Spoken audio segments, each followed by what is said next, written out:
Hi అండి. అందరూ ఎలా ఉన్నారు? బాగున్నారా? నేనైతే చాలా బాగున్నాను. ఈరోజు సండే కదా, సో ఫుల్ డే వ్లాగ్ చేస్తున్నాను. ఈరోజు మా హస్బెండ్ అయితే లేరండి, క్యాంప్కి వెళ్ళారు. సో ఈరోజు నేను, మా బాబు, మా అమ్మగారే ఉన్నాం ఇంట్లో. సో మార్నింగే నేను అయితే బ్రేక్ఫాస్ట్కి ఉప్మా చేస్తున్నాను. నాకు ఎప్పుడైనా ఉప్మాలో ఇలా పల్లీలు విడిగా వేపుకొని అందులో వేసుకొని తినడం చాలా ఇష్టం. ఉప్మా చాలా మంది చాలా విధాలుగా చేస్తారు. కొంతమందికి టమాటా వేయడం ఇష్టం, కొంతమందికి టమాటా వేయకపోవడం ఇష్టం, ఇంకొంతమందికి పలచగా ఇష్టం, ఇంకొంతమందికి గట్టిగా ఇష్టం. మీకు ఎలాగ ఇష్టమో నాకు కామెంట్ చేసేయండి. జనరల్ గా ఇంట్లో మగవాళ్ళు ఎవరైనా లేకపోతే వంట చేయడంలో బద్ధకం వచ్చేస్తుంది.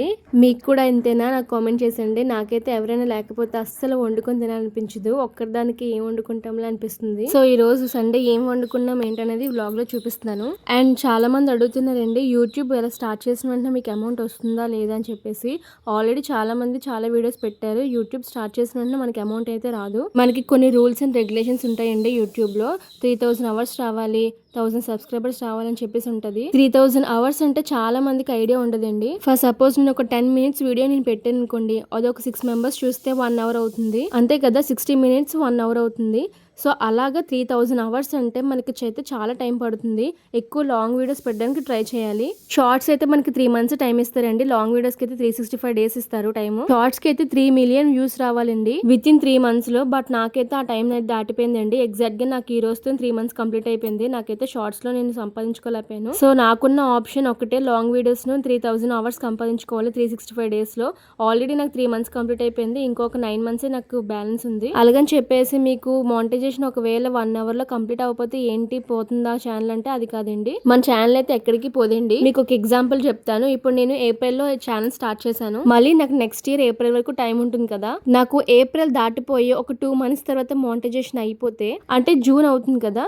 సో జూన్ నుంచి మనకి జూన్ వరకు కౌంట్ చేస్తారు. ఈ 1 year లో మనకి అవర్స్ వచ్చిందా లేదని చెప్పేసి యూట్యూబ్ మనకి చెక్ చేస్తారు. మన ఛానల్ అయితే ఎక్కడికి పోదండి. మనం ఇంట్రెస్ట్ గా యూట్యూబ్ చేసుకుంటే మనకి మంచి లాభాలు ఉంటాయి. అని చెప్పాను కదా, యూట్యూబ్ అంటే చాలా ఓర్పు సహనం ఉండాలి. చాలా మంది చాలా బ్యాడ్ కామెంట్స్ పెడతా ఉంటారు, బట్ అవన్నీ పట్టించుకోకుండా వెళ్ళిపోవాలి. మనకి మంచి కంటెంట్ ఉంటే చాలు అని చెప్పేసి నేను చెప్పను. ఏముందిలో యూట్యూబ్ స్టార్ట్ చేయాలనుకుంటే స్మార్ట్ ఫోన్ టాలెంట్ ఉంటే సరిపోతుంది, యూట్యూబ్ స్టార్ట్ చేసేసుకోవచ్చు అని అనుకుంటారు. బట్ అలా కాదు. మనం 2024 లో ఉన్నామండి. ఈ రోజుల్లో ఎవరు కంటెంట్ లేకుండా క్లారిటీ లేకుండా చూడట్లేదు. సో ఈ రోజుల్లో యూట్యూబ్ స్టార్ట్ చేయాలంటే టాలెంట్ ఉండాలి, కంటెంట్ ఉండాలి, మంచి క్లారిటీ ఉన్న ఫోన్ కూడా ఉండాలి, అండ్ మెయిన్ ఇంపార్టెంట్ కన్సిస్టెన్సీగా వీడియోస్ కూడా పెడుతూ ఉండాలి. ఇవన్నీ పర్ఫెక్ట్ గా ఉంటేనే మన యూట్యూబ్ ఛానల్ అట్లీస్ట్ 2-3 years కైనా సక్సెస్ అవుతుంది. ఆల్రెడీ నా ఇంట్రో వీడియోలో చెప్పానండి, నేను యూట్యూబ్ స్టార్ట్ చేసిన 1-3 years వరకు నేను అమౌంట్ కూడా ఏమీ ఎక్స్పెక్ట్ చేయకూడదని. సో చూడాలి నా యూట్యూబ్ జర్నీ ఎంత వరకు వెళ్తుంది అనేది. ఇంట్లో గులాబ్ జామ్ ప్యాకెట్ ఉంటే అది చేసుకున్నానండి. వంట కూడా కంప్లీట్ చేసుకొని ఇక్కడ నేను కబోర్డ్ సర్దానని ఎప్పటి నుంచి అనుకుంటున్నాను. సో ఈ రోజు సండే కాబట్టి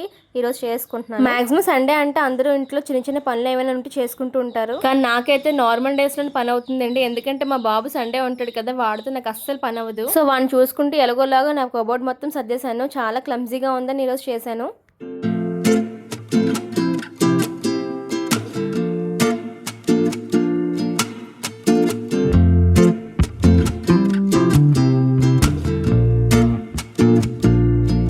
రోజైతే వన్ టైం చేయకూడదు అనుకుని చాలా వంటలు కంప్లీట్ చేశానండి. ఆకుకూరలు ఎక్కువ రోజులు ఉండవు కదా, సో మా ఇంట్లో అయితే తోటకూర గోంగూర 2 ఉండిపోయాయి. అవి 2 బాగా పాడైపోతుందని చెప్పేసి పప్పు తోటకూర వండేసాను. ఇప్పుడు గోంగూర పచ్చడి కూడా చేస్తున్నాను. గోంగూర పచ్చడి అంటే చాలా మంది రుబ్బి చేసుకుంటారు, నాకైతే అస్సలు నచ్చదు. ఈ రోజు నేను గోంగూర పచ్చడి చేసి చూపిస్తాను. ఇలా కూడా ట్రై చేయండి. ఇలా ట్రై చేసి ఎలా ఉందో నాకు కామెంట్ చేసేయండి. ముందుగా గోంగూర చిన్నది కూడా కాడ లేకుండా చూసుకోండి. కాడ ఉంటే మనకి కర్రీకి టేస్ట్ ఉండదు. బాగా వాష్ చేసుకొని కొంచెం ఆయిల్ వేసుకొని జీలకర్ర వేసుకొని గోంగూర వేసుకోవాలి. గోంగూర బాగా దగ్గరికి వైపోయినట్టు కూడా మిక్స్ చేసుకొని కలుపుకుంటూ దగ్గర చేసుకోవాలి. ఇప్పుడు గోంగూర ఎంత తీసుకుంటున్నామో దానికి హాఫ్ టమాటా వేసుకోవాలి. అలా వేస్తేనే ఈ పచ్చడికి టేస్ట్ బాగుంటుంది. ఒక 2-3 పచ్చిమిర్చి, కారం, పసుపు, సాల్ట్ వేసుకొని దగ్గరికి కర్రీలా చేసుకోవాలి. మనకి ఆయిల్ బయటికి తేలుతుందండి, అప్పటి వరకు కూడా మా దగ్గరికి ఫ్రై చేసుకోవాలి. వెల్లుల్లి, కరివేపాకు, జీలకర్ర, ఎండుమిర్చి ఇవన్నీ వేసుకొని పోపు పెట్టేసుకోవాలి. ఈ పచ్చడి మనకి చాలా రోజులు ఉంటుందండి. మినిమం 5 days వరకు కూడా ఫ్రెష్ గానే ఉంటుంది. ఒక్కసారి ఇలా ట్రై చేయండి, చాలా బాగుంటుంది. గోంగూర పచ్చడి అంటే చాలా మందికి చాలా ఫేవర్. అందులో మా హస్బెండ్కి అయితే చాలా ఇష్టం. సో మా హస్బెండ్ వచ్చేలోపటికి అని చెప్పేసి పచ్చడి చేసి ఫ్రిడ్జ్ లో పెట్టేశాను. మా లంచ్ కంప్లీట్ అయిపోయింది. మార్నింగ్ చేసిన గులాబ్ జామ్ కూడా ఒకసారి టేస్ట్ చేస్తున్నాను. మీలో ఎంత మందికి భోజనం చేసిన వెంటనే స్వీట్ తినాలనిపిస్తుంది కామెంట్ చేసేయండి. నాకైతే లంచ్ తర్వాత గానీ డిన్నర్ తర్వాత గానీ స్వీట్ తినాలని చాలా ఇష్టం. అండ్ మా పనులన్నీ కంప్లీట్ అయిపోతే బాబుకి కూడా కొంచెం హోంవర్క్ ఉంటే చేయించేస్తున్నాను. అడిగి హోంవర్క్ కంప్లీట్ అయిపోయిన తర్వాత ఒక 2 hours పడుకుని పోయాము. సో ఈవినింగ్ 4:30 ఆ టైం అవుతుంది. మా బాబుకి పాలు, మా ఇద్దరికి కాఫీ పెట్టేసుకున్నాము. సండే పూట కూడా నాన్ వెజ్ కాకుండా ఆకుకూరలతో వంట చేసుకున్నవే అక్క అని కామెంట్ చేస్తారేమో. నాకైతే ఇప్పుడు వండే అంత ఓపిక అయితే అసలు లేదు. మా ఇంటి పక్కనే షాప్ ఉంటుందండి, అక్కడ బిర్యానీ 120 రూపీస్. టేస్ట్ అయితే చాలా బాగుంటుంది, అస్సలు ఘాటుగా అనిపించదండి. మా బాబు కూడా చాలా ఇష్టపడుతూ తింటాడు, ఘాటు ఉండదు కాబట్టి. సో నైట్ కి అయితే మాకు ఈ బిర్యానీ అయితే కంప్లీట్ అయిపోయిందండి. అండ్ నా తరపున మీ అందరికి ఒక సజెషన్ అండి, యూట్యూబ్ ఎవరైనా స్టార్ట్ చేయాలనుకుంటే స్టార్ట్ చేయండి. మీరు పెట్టాల్సిన ఎఫర్ట్ అంతా పెట్టండి, ట్రై చేయడంలో తప్పలేదు కదా. సో నాకు తెలిసిన ఇన్ఫర్మేషన్ అంతా మీకు చెప్పానని అనుకుంటున్నాను. నేను ఇన్స్టాగ్రామ్ లో కూడా ఫాలో అవడానికి ట్రై చేయండి. ఇన్స్టాగ్రామ్ ఐడియా డిస్క్రిప్షన్ లో ఇచ్చాను. నా వీడియోస్ నచ్చితే లైక్ చేయండి, షేర్ చేయండి, సబ్స్క్రైబ్ చేసుకోండి.